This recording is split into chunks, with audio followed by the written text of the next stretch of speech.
Welcome back to the channel. I'm going to talk about who decided what books went into the New Testament, or the Greek scriptures as they're otherwise called. If you ask one of Jehovah's Witnesses who was it that decided which books were included, you'll either get a blank stare, or if they know their JW dogma, they might respond something like this.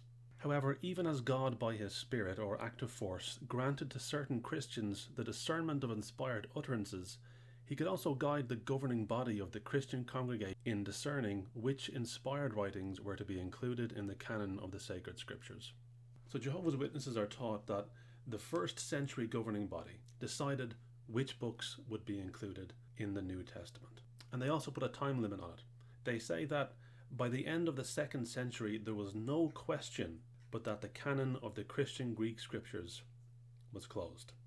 It's very interesting that the Watchtower teaches this, because they're stating two things which are manifestly false. First of all, that the 1st century governing body decided which books would be included, and second of all, that the issue was settled by the late 2nd century. And they choose the late 2nd century very specifically for some reason, and yet when we look at history, we find that the very first attempt to compile a canon of the Greek Bible occurred at the end of the 2nd century. It's called the Muratonian fragment, dated to around 170 CE, and it excludes James, 1st Peter, 2nd Peter, and Hebrews, and it includes the Revelation of Peter.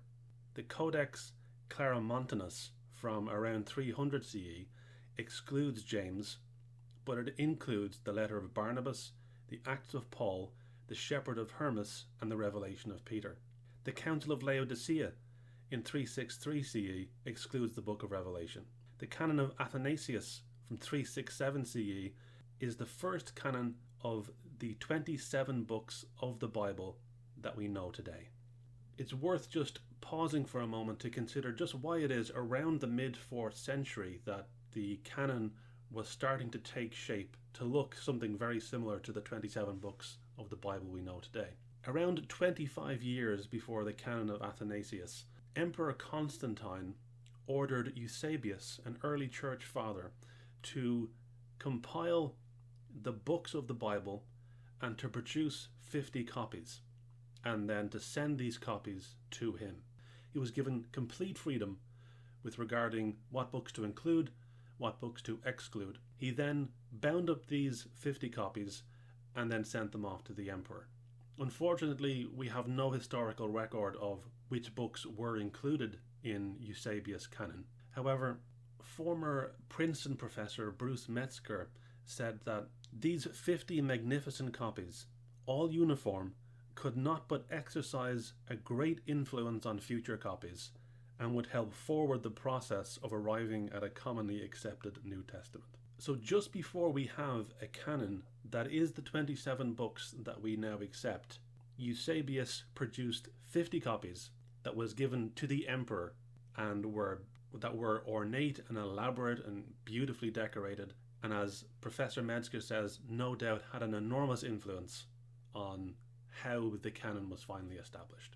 In the canon of Gregory of Nazianzus from 370 CE, we find that it excludes the book of Revelation, and the first official church declaration on this matter was at the Synod of Hippo Regius in 393 CE, which is today's canon. So when we read in Watchtower literature that the 1st century governing body decided the books of the Bible and the issue was settled in the late 2nd century, they are either deliberately lying or they are extremely ignorant. The Bible scholar Will Markson said that from the historical point of view, the fixing of the canon of the New Testament is accidental. It's really hard to disagree with that statement, and it's very hard to take the Watchtower literature seriously when it so desperately misrepresents what actually happened. So that's all I have for you today. Thanks for watching, and I'll see you next time.